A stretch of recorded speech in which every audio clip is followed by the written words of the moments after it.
But let's get right into it, Spec. It's time for the Plicker Spotlight story.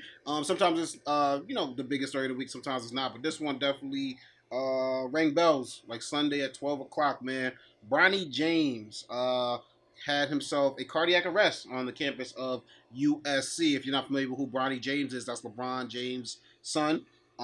He is going to be a freshman at USC, if I'm not mistaken, this upcoming year. And very obviously top talent, not only because of his abilities, but because of who his father is. So there's a lot of media attention on him and something like that. And then when you hear something like cardiac arrest for anybody 18 years old, that's just like crazy. Scary. You know what I mean?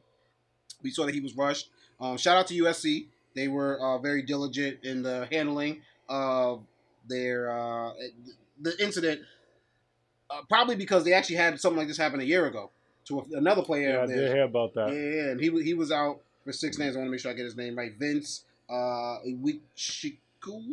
Vincent Wichiku. He returned to court 6 months after his cardiac arrest. So when I heard that, I'm like, what the hell is Coach doing? He's running these niggas too hard.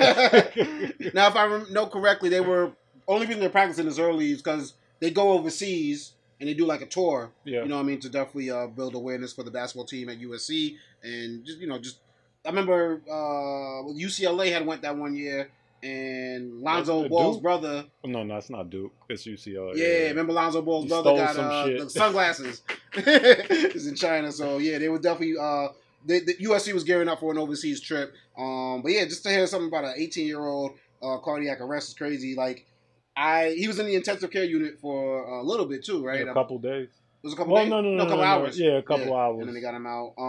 He was in the hospital for a few days.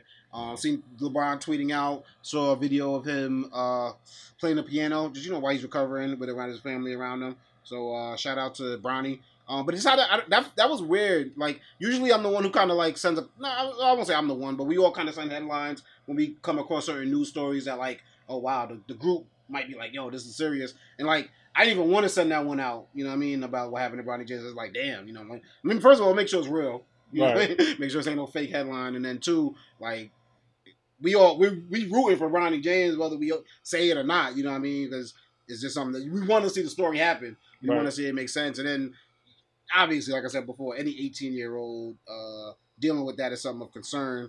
Now, we're not trying to get demonetized.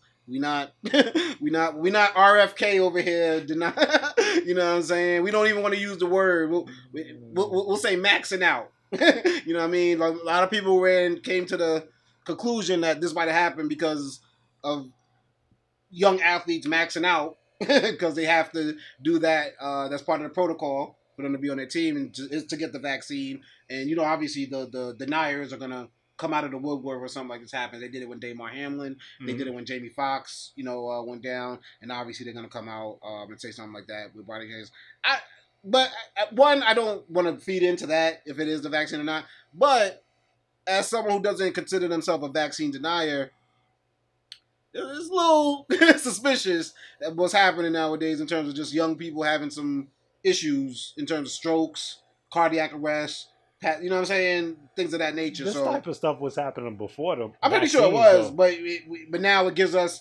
It's like 9/11. You know what I mean? It's like the COVID vaccine. It kind of gives us like a checkpoint to say, oh, since this, everything's. You know what I mean? It's kind of like remember. Like I look at life like it kind of is the way I will.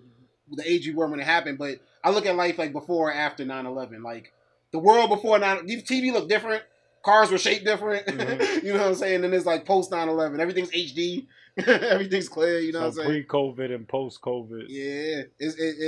But to your point, the stuff was happening. It's like people obviously have cardiac arrest. If we worked in the medical field, I'm sure we'd hear of this more often. But I guess how was your opinion?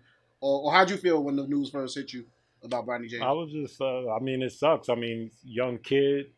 And then, you immediately go to the thought, well, damn, is he going to be able to play basketball again? Because that's a serious issue. I mean, cardiac arrest. It's not the same situation as like what happened with Damar Hamlin. Why's that? because his situation was caused by blunt force trauma to the chest. Ooh, okay. Like, so his situation is like 1 out of 1 billion because he got hit at the perfect time Speed. to catch, Yeah, you know, course. with his heart rhythm.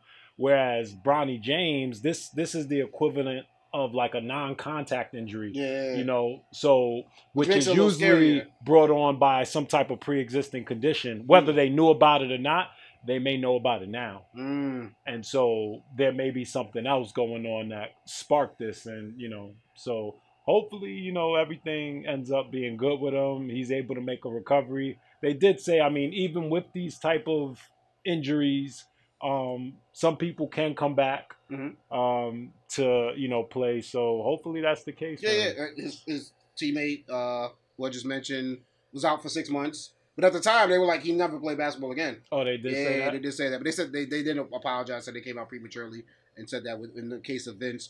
But with Because I've Bronny, heard instances of like kids when they would try and come back, they'd come back, and then it happened the second time, and the second time they weren't able to make it out. oh really? So Oh man. Um, I guess the other conspiracy corner is like, it's college athletes, a lot of pressure on them. We just hope he's not putting anything in his body that could cause something like this because of the pressures that are on him. You know what I mean? But that's also the internet's full of conspiracies, and we're I not. mean, It's I wouldn't even call it a conspiracy. It's a real thing. You know what I'm saying? yeah, Like, it does happen. Yeah, every day.